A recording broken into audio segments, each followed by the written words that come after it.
Olá, gente.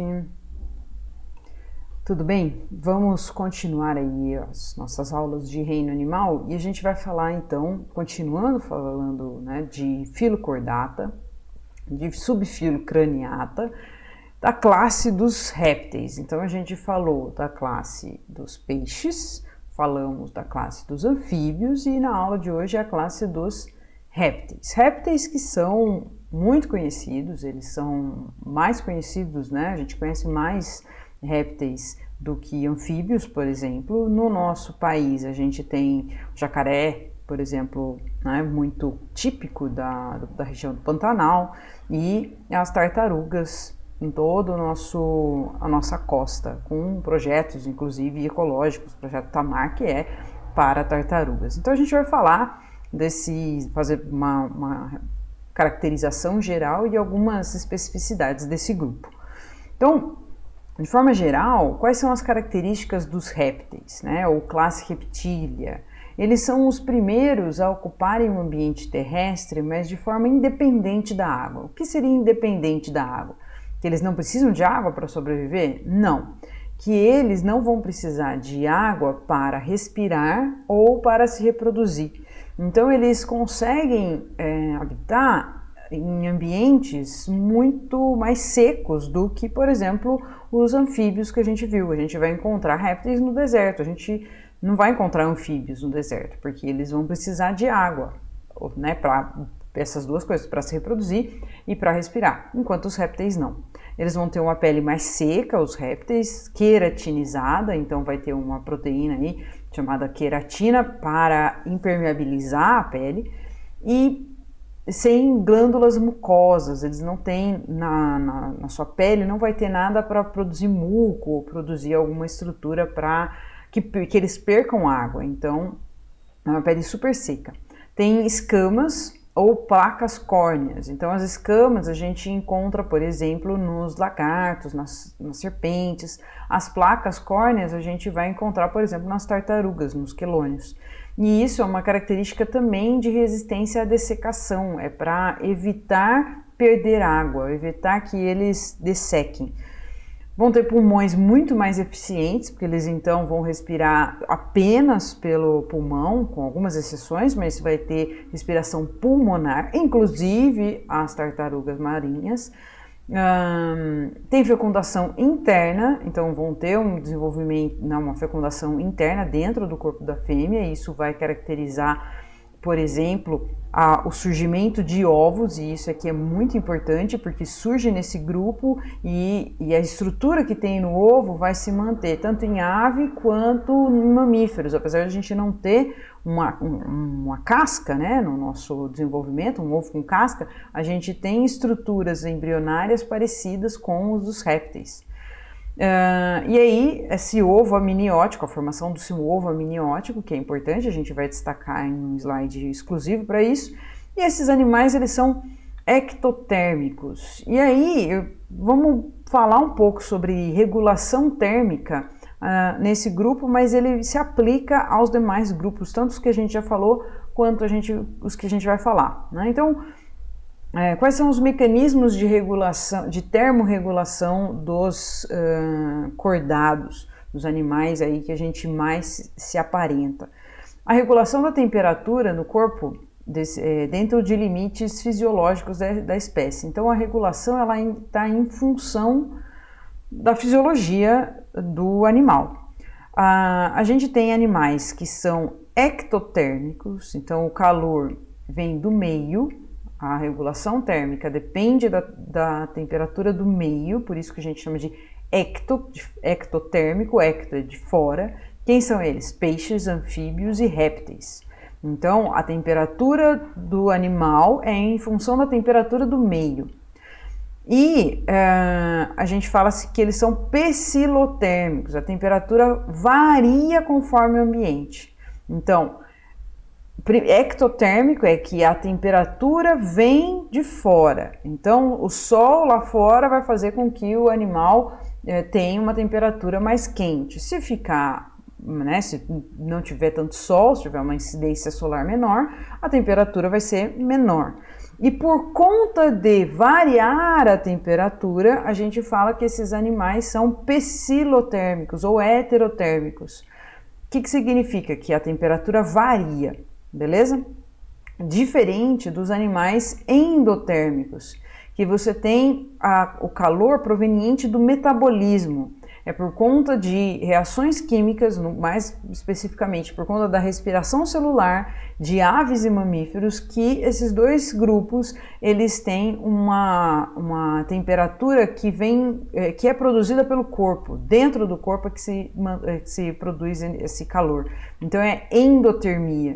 E essa produção de calor é para manter a temperatura constante. Eles são homeotérmicos, nós somos homeotérmicos, a gente está sempre a 36 graus e meio, tá? Mantém a temperatura constante. E o que isso interfere, né, no comportamento e na fisiologia desses animais? A ectotermia tem uma desvantagem, que é a dependência da temperatura externa. Então, aquecidos para otimizar, eles se aquecem para otimizar a temperatura, a ação enzimática. Então, um animal, ele se protege de um calor excessivo para ele não superaquecer.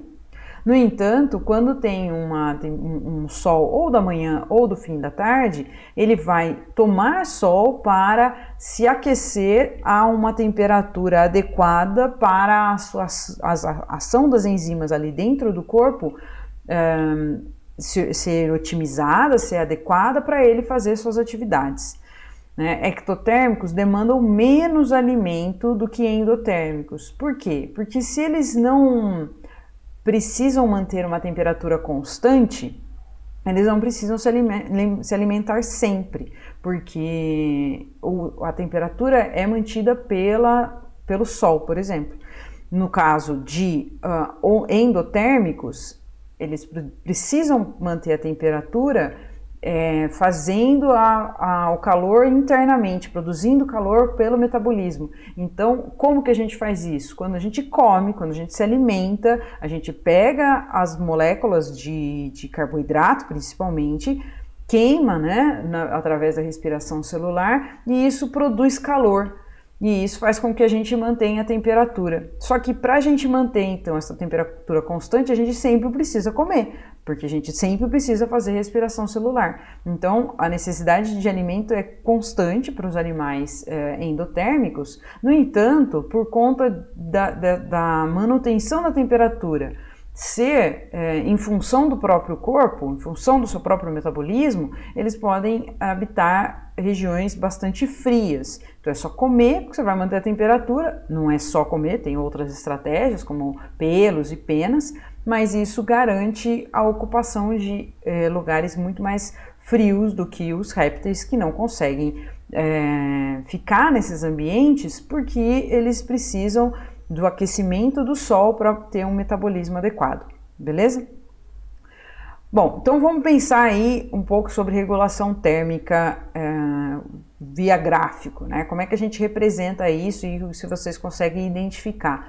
Quais curvas representam um animal ectotérmico e um animal endotérmico? Veja só, variação da temperatura do corpo, né? Então aqui em vermelho e em azul, e a variação do metabolismo em vermelho e em azul. Pausa o vídeo e tenta responder. A gente vai ver que a variação de temperatura, quanto à variação de temperatura, se não varia, é um animal endotérmico ou homeotérmico. Se acontece uma variação de temperatura, é um animal psilotérmico ou ectotérmico, né? Então aqui está a variação de temperatura do ambiente e a variação de temperatura do corpo do animal, enquanto que não é endotérmico, não acontece essa variação. E a variação do metabolismo, veja, o metabolismo de um réptil, conforme a temperatura aumenta, a taxa de metabolismo do réptil aumenta. Diferente do rato, que se a temperatura está baixa, ele precisa ter muita atividade metabólica para manter a temperatura constante. Conforme a temperatura aumenta, ele precisa diminuir a atividade metabólica, porque ele não vai precisar gastar tanta energia para manter a sua temperatura. Quando chega na temperatura normalmente corpórea, a quantidade de energia gasta por esse animal para manter a temperatura é muito baixa. Só que quando aumenta a temperatura, você tem uma atividade metabólica maior, porque você vai ter que resfriar a temperatura do corpo para ter a atividade adequada. Beleza? A gente retoma esse assunto quando a gente falar de aves e mamíferos, beleza? Mas é importante que vocês pensem nisso, porque é bastante interessante e prático, né? De uso, assim, de compreensão do funcionamento do metabolismo animal e do nosso metabolismo. Né? Então vamos lá, a estrutura fisiológica dos répteis. Essas características que a gente falou até agora de regulação térmica explica a regulação e a atividade metabólica de répteis, mas não só de répteis, de outros grupos. Agora vamos falar de fisiologia propriamente deste grupo de reptilianos. Primeiro, revestimento corporal, que a gente tinha falado ali no começo, é queratinizado. Então você olha para a pele e a epiderme desses animais, é uma epiderme seca. Ah, mas professora, a tartaruga marinha tem a epiderme úmida. É úmida porque ela está na água, mas se você tirar da água e ela secar por um instante, você vai ver que ela não vai ter mucosa, não vai ter nada. É uma estrutura seca, que não fica úmida, né? Ou que não se umidifica propriamente, beleza? E por que isso? Porque eles têm esse revestimento para se manterem em ambientes secos. Então eles não podem perder água, então eles têm que ter estratégias para preservar a umidade, então, interna, né? Só a hidratação interna. Então tem uma pele queratinizada. Diferente, por exemplo, de um anfíbio, que vai ter uma quantidade de queratina muito pequena, e vai ter um monte de célula aqui que vai perder água justamente por conta da fisiologia do anfíbio. Agora, no réptil, você tem muita queratinização para impermeabilizar a sua pele. E quanto às escamas, essas escamas elas são diferentes das escamas de peixes, elas são escamas epidérmicas, então é externo à pele, né? Então aqui a epiderme está aqui e elas vão fazer essas escamas, e também é para proteção. Essas escamas elas são retiradas de tempos em tempos, em alguns, não todos, mas nos que liberam essas escamas para renovar o seu tecido aí de revestimento, e também para crescer. Essa camada aí de escamas pode impedir um pouco o crescimento, então eles trocam a pele para crescer também.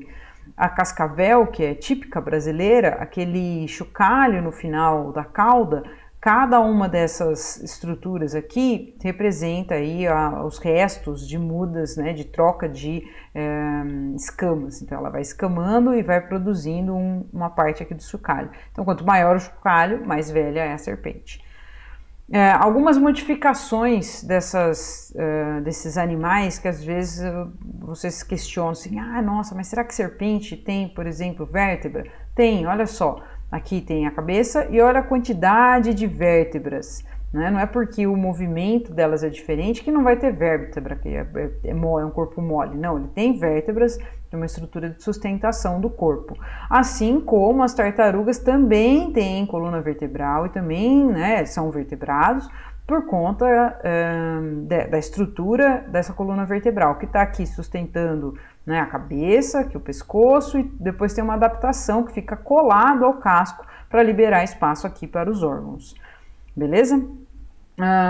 Quanto ao sistema digestório, tem sistema digestório completo, com boca e ânus, só que aí o ânus ele é aquele buraquinho 3 em 1, que a gente chama de cloaca, que vai sair tanto final do sistema digestório, sistema reprodutor e final do sistema urinário. São carnívoros e herbívoros, então tem uma diversidade enorme de tipos de alimentação nesse grupo.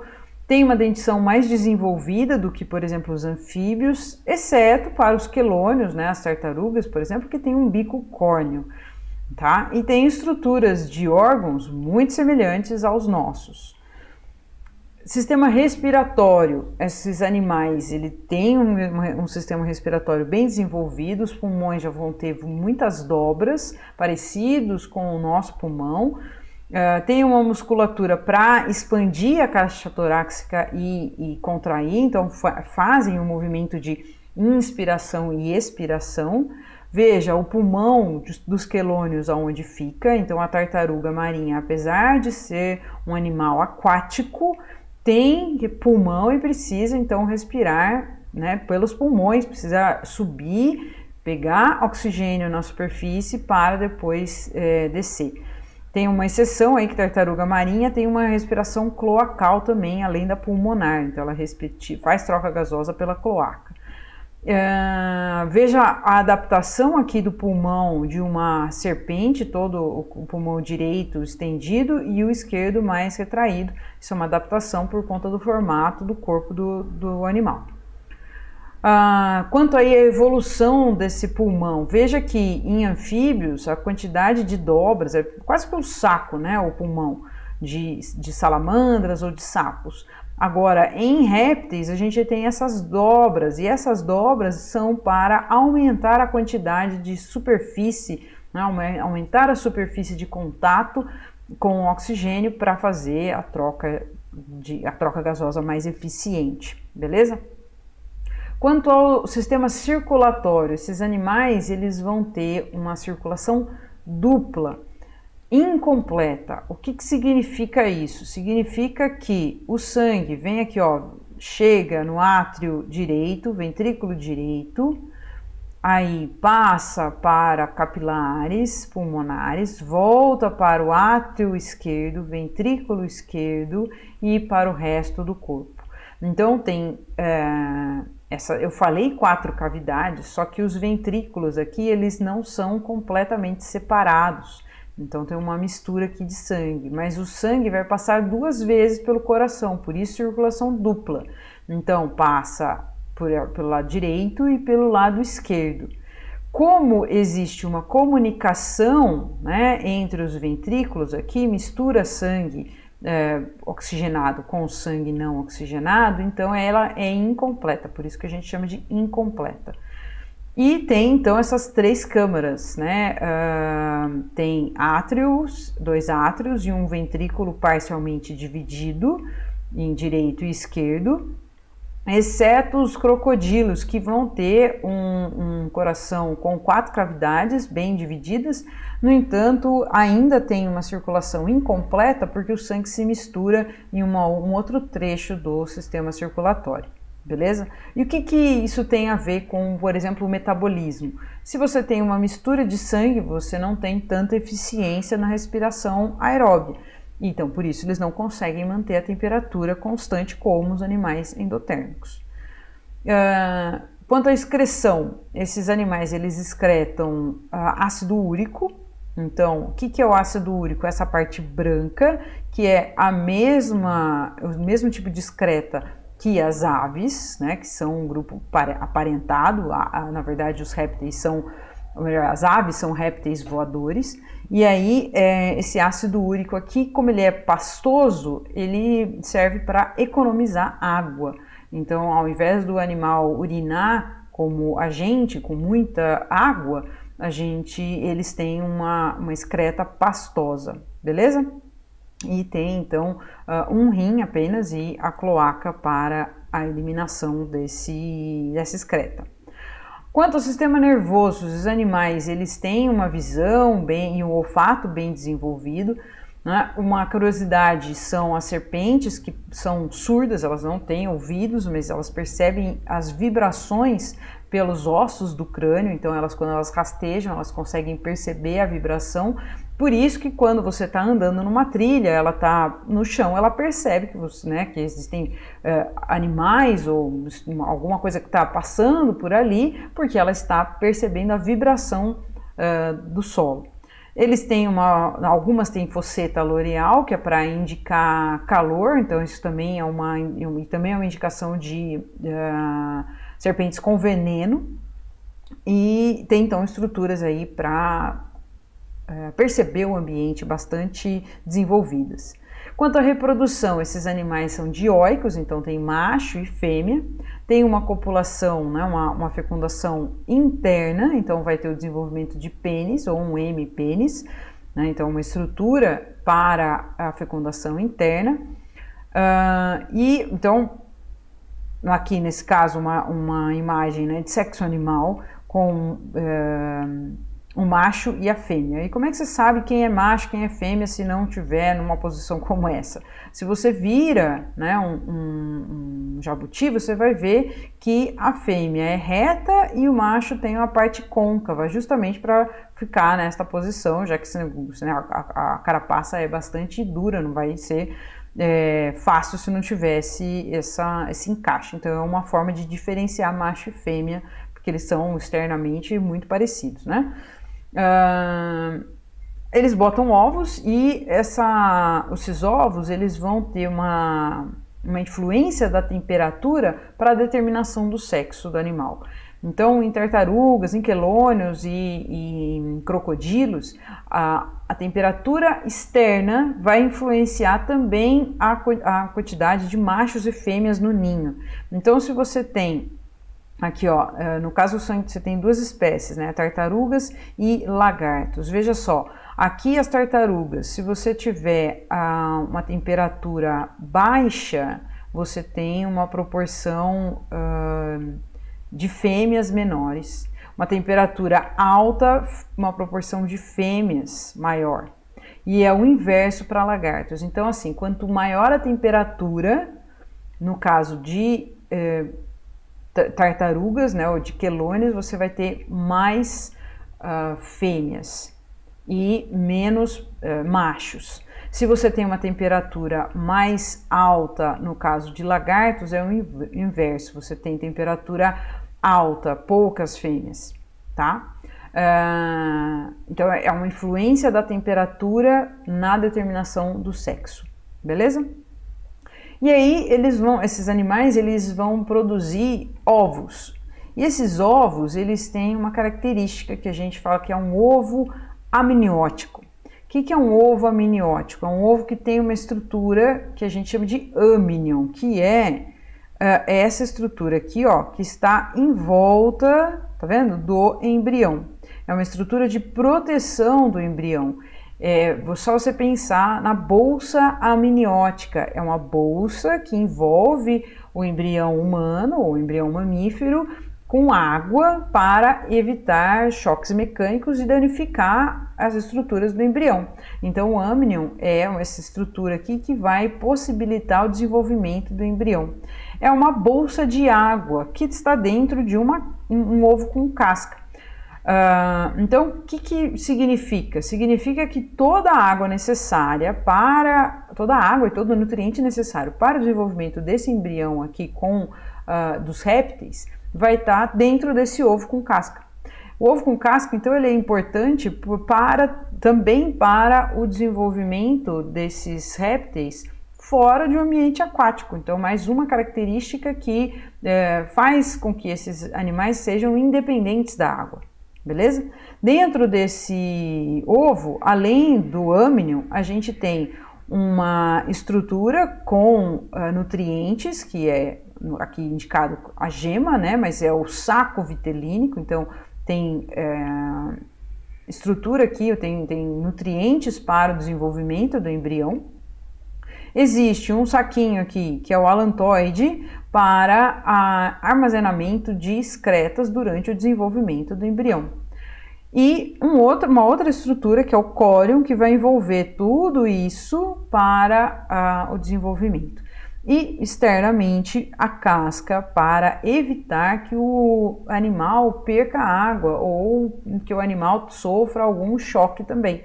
Então é uma estrutura, um pacotinho aí para reprodução independente da água e muitas das vezes completamente fora do corpo da mãe e sem contato nenhum com a mãe. Por exemplo, a tartaruga vai lá, cava o buraco, coloca os ovos e sai, nem cuida dos animais, né, dos filhotinhos. Então é uma independência bastante grande para a reprodução. Esses ovos, eles surgem nesse tempo evolutivo aqui, entre anfíbios e répteis, e ele permanece em mamíferos. A gente vai ver que os mamíferos têm estruturas semelhantes aos que tem num ovo com casca, só não tem a casca, tá? E aí, quanto à diversidade, esses animais, a gente já falou de alguns deles ao longo da aula, mas a gente tem a ordem Chelonia, que são as tartarugas, os jabutis e os cágados. A gente tem a ordem Crocodiliana, ou Crocodilia, que são os alligatorídeos, que são os alligators, que tem esse tipo de cabeça mais robusta. Os crocodilianos aqui, propriamente dita, que tem uma cabeça mais triangular, e os gavelídeos, que são essa estrutura, que tem essa cabeça de bem fininha, né? Uma cabeça com uma estrutura bem mais fina, tá bom? O que a gente tem aqui no Brasil são jacarés, então tem uma estrutura de cabeça aí que vocês acham? Né? Qual é a estrutura de cabeça que eles têm? Não vou responder, vou deixar isso para a gente conversar na aula do Google Meet. Em relação à ordem Squamata, a gente tem os lagartos, as lagartixas, as serpentes e a anfisbênia. A anfisbênia é uma cobra com duas cabeças, que obviamente não são duas cabeças, é porque o final, né, do corpo dela não é afilado e parece, né, se você olhar rapidamente, pode parecer que tem duas cabeças. E essa ordem aqui que está presente só na Austrália, que são as tuataras. Bom, curiosidades quanto às serpentes. Eles têm ausência de órgãos locomotores, então eles são rastejantes, têm diferentes formas de se locomover. E uma coisa que às vezes a gente fica um pouco abismado, como é que consegue engolir presas muito maiores do que a própria cabeça da serpente? Porque a mandíbula, ela não é colada como a nossa, não é grudada com o crânio. E então ela consegue deslocar essa parte, abrir a boca e engolir uma presa muito maior do que ela. Outra coisa, a gente normalmente fala o termo cobra. É cobra, cobra não é cobra, é serpente. Serpente é o genérico para todos esses animais. Aí a gente tem as víboras, que são animais venenosos, e as cobras, que são também venenosos muitas das vezes. E tem uma estruturação, é uma família de serpentes e que é bem característica aí das najas. As najas que tem essa estrutura aqui mais, né, ao redor da cabeça, como um capuz, são da família das cobras. Então, quando você for chamar genericamente, são serpentes e não cobras. E aí, então, esses animais, eles são bastante, né, míticos e chamam bastante a atenção, principalmente por ter um dente, né, uma peçonha para inocular o veneno que fica nesta região. Então aqui tem a glândula de veneno, esses animais possuem peçonhas para inocular o veneno. No Brasil a gente tem essas 4 cobras aqui, essas 4 serpentes com maior potencial de veneno, né? Então, coral verdadeira, cascavel, surucucu e a jararaca. E a gente diferencia pelo formato da cabeça ser mais triangular, o olho ter a fenda vertical na íris, na pupila, tem as escamas mais pontiagudas e tem a boca aí com um dente mais para frente em relação a animais não peçonhentos, certo? Essa peçonha é para inocular o veneno e ele normalmente é proteico, uma enzima ou uma substância proteica que pode causar, né, efeitos neurotóxicos, como por exemplo esse cara está sofrendo, hemorragias e também destrói tecidos, uma ação proteolítica como esse daqui. Então, esses animais possuem o veneno, não é para matar ser humano, não é para lesar seres humanos, mas para matar as presas, só que quando a gente entra em contato com esses animais, eles se sentem ameaçados e podem inocular veneno na gente. E aí são diversos tipos de ações que esses animais possuem.